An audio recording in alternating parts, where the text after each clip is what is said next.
There is a holiday camp on the Yorkshire coast that once welcomed millions of British families, and then, one September in 1983, simply closed. The chalets stood empty. The swimming pools went green. By 1989, the bulldozers arrived, and today almost nothing is left but cracked slabs in the grass and a train platform nobody uses, sitting exactly where the last holidaymakers stepped off in 1977. That is where this list ends. Stay with me, because that closing story is the strangest and saddest of the 13, and once you hear what actually happened there, you'll understand why some of these towns never really moved past the middle of the 20th century. This is the story of 13 British towns that got stuck, not abandoned, not forgotten by the map, just stuck, holding on to a version of Britain the rest of the country left behind. If seaside towns and quiet mysteries are your thing, hit subscribe before we start. It helps this channel keep making them. And tell me in the comments where in the world you're watching from tonight. I always like seeing how far this stuff travels. Now, let's begin with a town that architects once called a national embarrassment. Number 13 is Peacehaven, on the cliff tops of East Sussex, about 6 miles east of Brighton. Peacehaven did not grow slowly over centuries like most English towns.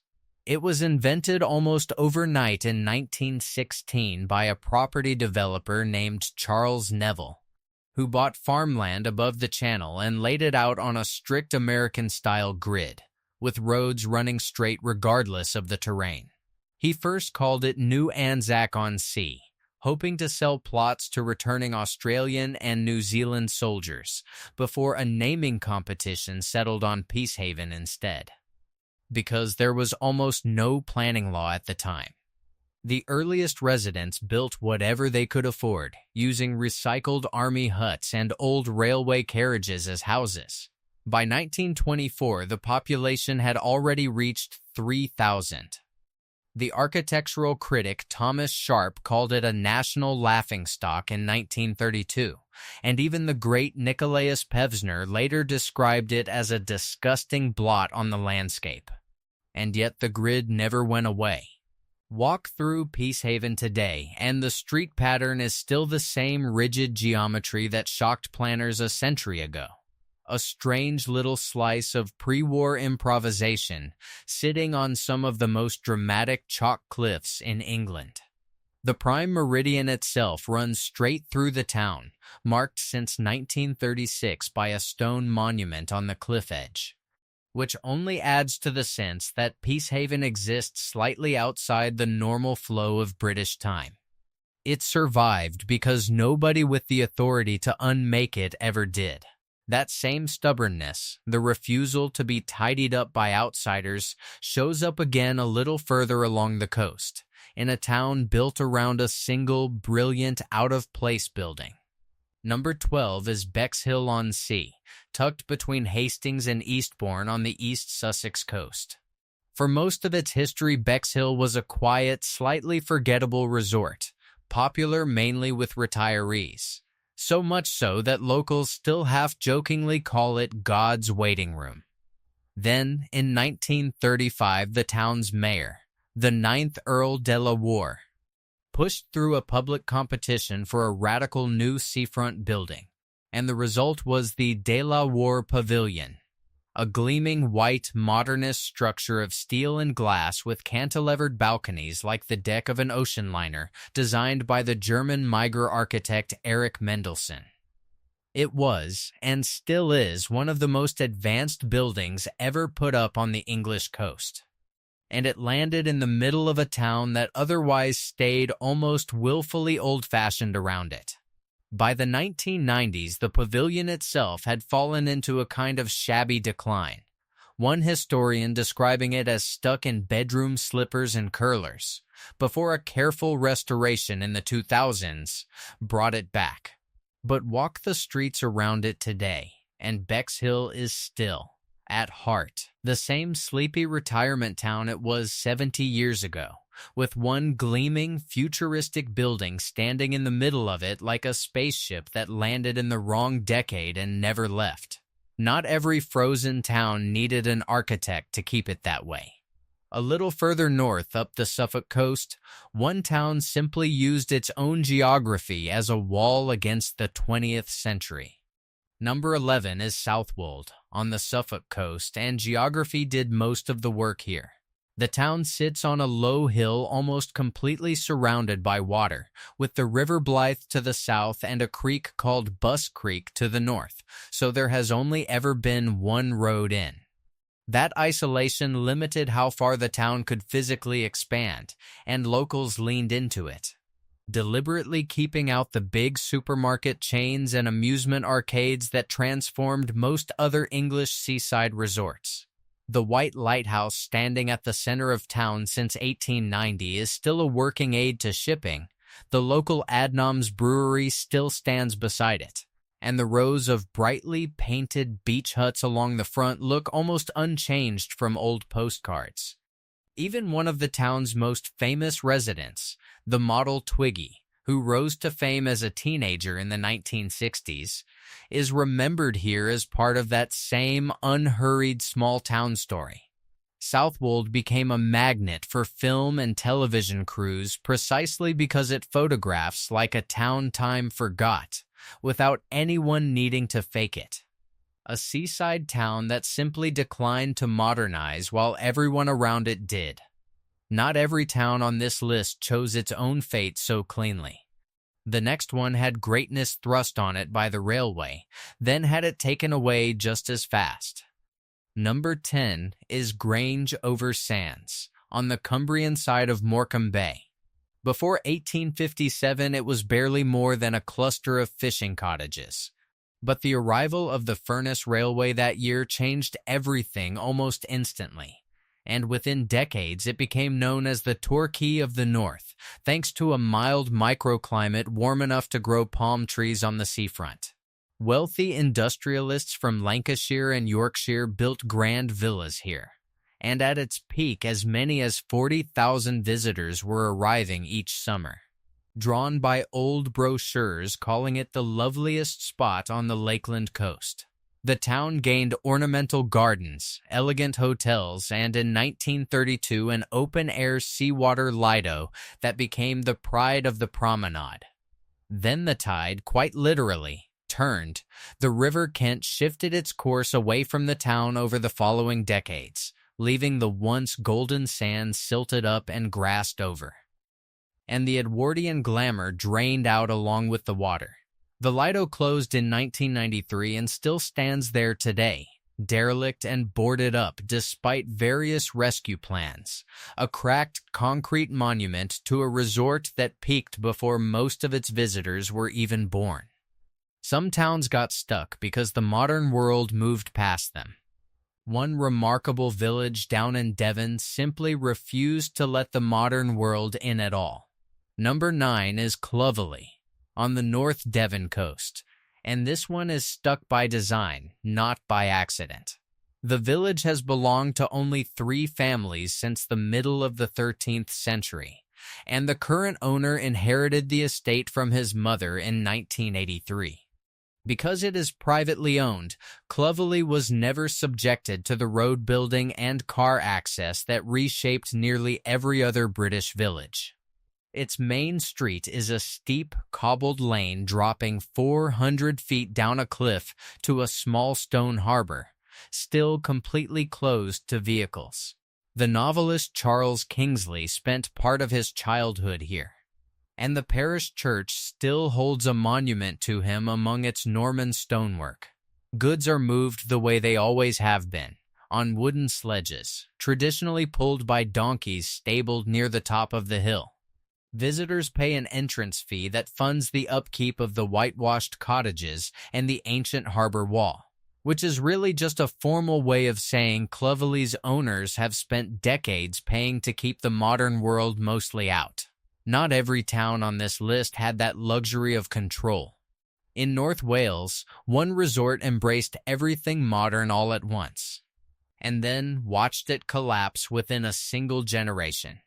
Number 8 is Rhyl, on the North Wales coast in Denbighshire. And its story is really the story of one building rising and falling. Rhyl had been a solid Victorian resort for a century, but by the late 20th century it needed something to compete with cheap flights to Spain, so in 1980 the town opened the Rhyl Sun Centre. An 85-degree indoor tropical village with Europe's first indoor surfing pool and slides shaped like octopuses and elephants. For a while it worked. In 1985 alone, 500,000 visitors came through the doors. But the funding behind it was fragile. Management troubles piled up through the 1990s and 2000s, and the center closed for good in 2014 before being demolished 2 years later. What was left was a town whose defining modern landmark, remembered by a generation of children as the most exciting building in the world, was simply gone. Rhyl didn't get frozen because nothing changed. It got frozen in the memory of a boom that arrived, burned bright, and vanished almost as fast as it came. A little further along the coast, another resort never even had that dramatic a collapse because its trams simply never stopped running. Number 7 is Fleetwood, at the mouth of the River Wyre in Lancashire, built from scratch in the 1830s by a wealthy landowner named Peter Hesketh, who dreamed of rivaling Brighton. His grand seaside town never quite reached that scale, partly because his own investment in the local railway accidentally helped make neighboring Blackpool the bigger draw instead. What Fleetwood kept was its fishing industry, which employed more than 9,000 people at its peak in the 1920s. A pier that opened in 1910 as the last new seaside pier ever built in Britain, and its tramway, an electric line built in the 1890s that still runs. To this day, straight down the length of the main street, sharing the road with cars in a way found nowhere else in Britain. But the fishing collapsed through the 1960s and beyond, hurt by overfishing and the so-called cod wars. And the last regular ferry to the Isle of Man sailed away in 1961 and never properly came back. What's left is a town whose economic engine has largely gone quiet, but whose most visible daily ritual, the clatter of a vintage-style tram rolling past the shopfronts, is exactly the same sound residents would have heard 70 years ago. Just down the Lancashire coast, a much larger resort suffered almost the identical fate, only with a nickname that says everything about how far it fell. Number 6 is Morecambe, also on the Lancashire coast, which by the mid-20th century was such a booming holiday destination that it had 2 full-sized piers and in 1933 its own Art Deco masterpiece, the Midland Hotel, designed by architect Oliver Hill with sculpture by Eric Gill, built specifically to lure glamorous visitors off the London trains. Both of those original piers are long gone now, one lost to a storm and the other to fire, leaving the Midland as almost the only physical reminder of that glamorous era still standing. Through the 1950s and into the 1960s, Morecambe thrived. Then cheap package holidays to the Mediterranean arrived, and the resort entered what one academic study politely calls an unusually pronounced boom and bust. By the 1970s, the town had earned the nickname Costa Geriatrica, a place, as locals joked, where the seagulls don't land anymore. The Midland Hotel itself closed in 1998 and sat empty for almost a decade, windows smashed, vandalized, exposed to Morecambe Bay's brutal winter storms, before a restoration finally reopened it in 2008. The hotel has its shine back now, but for those 10 derelict years it stood on the promenade as the clearest possible symbol of a town that peaked decades before most of its current residents were born, and in many ways has never fully caught up to the present. If you're enjoying this walk through Britain's frozen coastline, now's a good time to hit subscribe, because the strangest towns on this list are still ahead of us. Number 5 is Robin Hood's Bay, a fishing village on the North Yorkshire coast between Whitby and Scarborough, and its frozen quality has nothing to do with holiday camps or hotels at all. The village was once known locally as Baytown, home to roughly 900 residents, and in the 18th century heavy taxes on tea, tobacco, gin, and silk turned smuggling into the town's real economy. Locals built a genuine network of tunnels and hidden passageways linking the cellars of houses from the harbor at the bottom of the village all the way up to the cliff tops. According to local tradition, a bale of silk could travel the entire length of the village without ever seeing daylight, passed from cellar to cellar under the noses of customs officers. Modern surveys have confirmed bricked-up passages and oddly placed cellars throughout the older cottages, even if the full extent of the old network is now impossible to trace. What makes Robin Hood's Bay feel stuck in time isn't decline, it's the maze itself. A jumble of narrow lanes and stacked stone houses that was built for concealment 250 years ago and has never needed to change its layout since, because nobody could widen those streets even if they wanted to. It remains, by design and by accident, one of the hardest villages in Britain to modernize. From smuggling to something far more wholesome, the next stop takes us to the birthplace of the entire British holiday camp industry. Number 4 is Skegness, on the Lincolnshire coast, home to the very first Butlins holiday camp, opened by Billy Butlin in 1936 under the slogan, "Our true intent is all for your delight." Butlin had grown up hating the miserable British seaside boarding house experience, being locked out of his own lodgings all day regardless of weather, and he built Skegness to solve that problem completely, with all-inclusive chalets, meals, and entertainment bundled into one affordable weekly price. The camp exploded in popularity after the war, and by the 1950s, historians now widely agree, the holiday camp had become the ultimate symbol of post-war British modernity, with Butlins as a whole passing 1 million campers a year by 1963. Skegness itself is one of only 3 original Butlins sites still operating today, alongside Bognor Regis and Minehead, which means it never fully lost its founding identity the way so many resorts did. Walk along the seafront and the town still markets itself almost entirely around that 1950s golden age of the family holiday camp, right down to the redcoats and the seaside postcard humor, because that image never stopped being what Skegness actually is. Not every Butlins camp got to keep its story going, though. One of its sister sites, built just up the Yorkshire coast, tells the exact opposite story, and we'll get to its haunting remains very shortly. First, though, one more stop, at a village that was never meant to look real in the first place. Number 3 is Portmeirion, on a private peninsula in Gwynedd, North Wales, and unlike everything else on this list, it was never a real town at all. It was designed to look like one.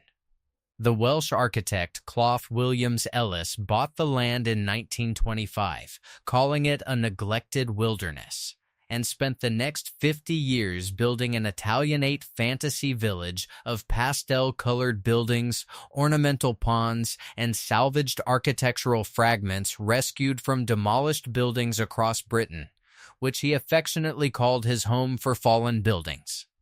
He wanted to prove that development could actually enhance a beautiful landscape instead of ruining it, and the finished village, completed in the 1970s, drew admirers including the American architect Frank Lloyd Wright, who made his only visit to Wales specifically to see it in 1956. Portmeirion became internationally famous in the 1960s as the filming location for the surreal television series The Prisoner, whose lead character wakes up trapped in a beautiful, disorienting village he can never quite escape, a metaphor that fits Portmeirion almost too well. Doctor Who used it too, years later, for a story built entirely around the idea of an illusion overlaid on reality. Because the village genuinely does look frozen mid-construction of some other more elegant century that never actually existed anywhere else in Britain. It remains privately run to this day, essentially unchanged from William Ellis's original vision. A place built to feel timeless that simply never had to fight to stay that way. From an invented Italian dream, we moved to a landscape so strange that locals call it Britain's only desert. Number 2 is Dungeness, a shingle headland on the Kent coast, and it earns its spot almost entirely through pure strangeness rather than nostalgia.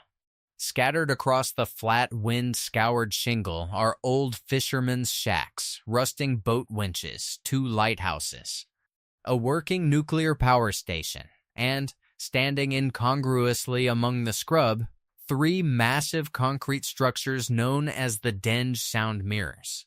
Built between 1928 and 1935, these curved concrete walls, the largest nearly 200 feet long, were an early warning system designed to listen for the engine noise of approaching enemy aircraft, amplifying and reflecting sound toward a listening post, years before radar made the whole idea obsolete.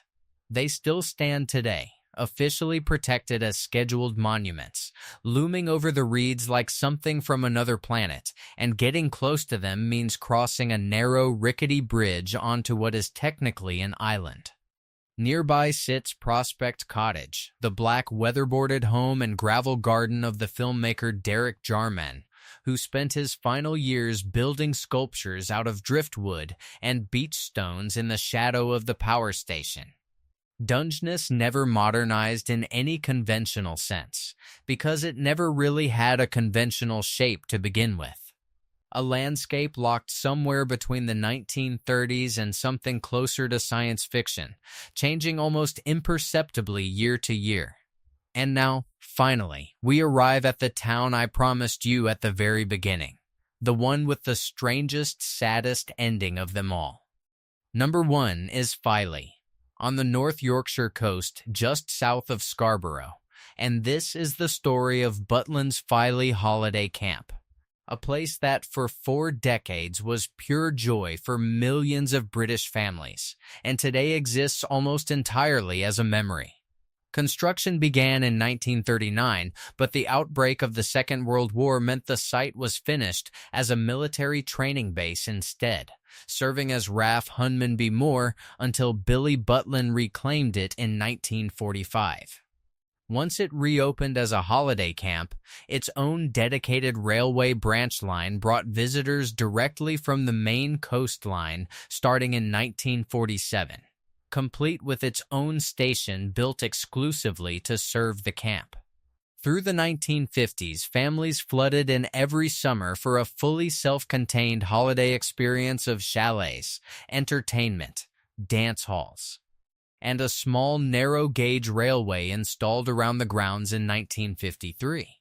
But rising car ownership slowly made the dedicated train line unnecessary, and it closed in 1977.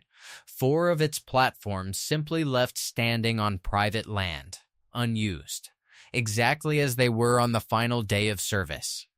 The camp itself limped on for a few more years before closing permanently in 1983.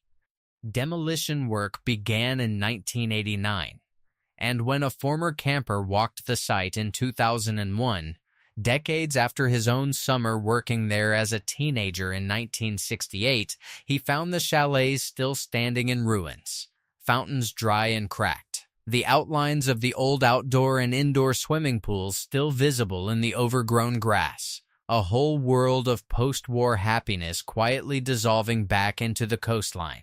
And in an odd, unsettling footnote buried in the old railway records, back on an ordinary day in August of 1956, an empty passenger train bound for the camp broke free of its locomotive on the branch line and ran away on its own. crashing straight through the station buffers with nobody able to stop it in time. It's a small, strange detail from the camp's golden years, but it has always felt like a quiet warning of what was coming decades later. A runaway train nobody could stop, arriving at a destination that, in the end, simply stopped existing. Today, the old railway platforms are still out there, technically standing, completely unreachable, waiting for trains that will never come again. On a stretch of coast that once welcomed more visitors in a single summer than most English towns will ever see in a lifetime. And that's 13. From a village built to look like it stepped out of an Italian dream, to a resort that vanished so completely its own railway station is now just concrete platforms in the grass, Britain's coastline is full of these pockets. Places where the 20th century simply stopped moving forward while everywhere around them kept going. If one of these 13 surprised you, or if you've actually stood on one of these streets yourself, put it in the comments. I read every one of them. And if you want more of this, more of the towns and villages that time somehow left behind, subscribe, and I'll see you in the next one.